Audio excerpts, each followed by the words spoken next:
কদিন পরেই ঘরের মাঠে জিম্বাবুয়ের বিপক্ষে খেলতে নামবে বাংলাদেশ। তার আগে মাঠ ও মাঠের বাইরের দুশ্চিন্তা চেপে ধরেছে বিসিবিকে। তৈরি হয়েছে নতুন শঙ্কা। ইতোমধ্যেই জিম্বাবুয়ে সিরিজের জন্য 15 সদস্যের দল ঘোষণা করেছে বিসিবি। লঙ্গার ভার্সনের প্রস্তুতি স্বার্থে রোববার থেকে সিলেটে ক্যাম্পও শুরু করেছে টিম টাইগার্স। ডিপিএল ছেড়ে সেখানে যোগ দিয়েছেন মুশফিক শান্তরা। এমনিতেই ইনজুরিতে নেই উইন্ডিজ সফরের কাণ্ডারি তাসকিন আহমেদ, তাই বোলিংয়ের শক্তি কিছুটা কমই থাকবে।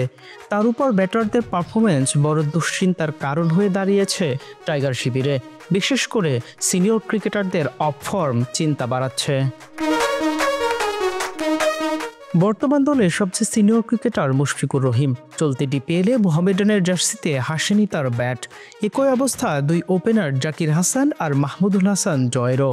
মুমিনুল হকও ঘুরছেন অনেকটা একই বৃত্তে। মাঠের বাইরেও দুশ্চিন্তায় বিসিবি। জিম্বাবুয়ে সিরিজ দেখাতে আগ্রহ প্রকাশ করছে না কোনো প্রতিষ্ঠান।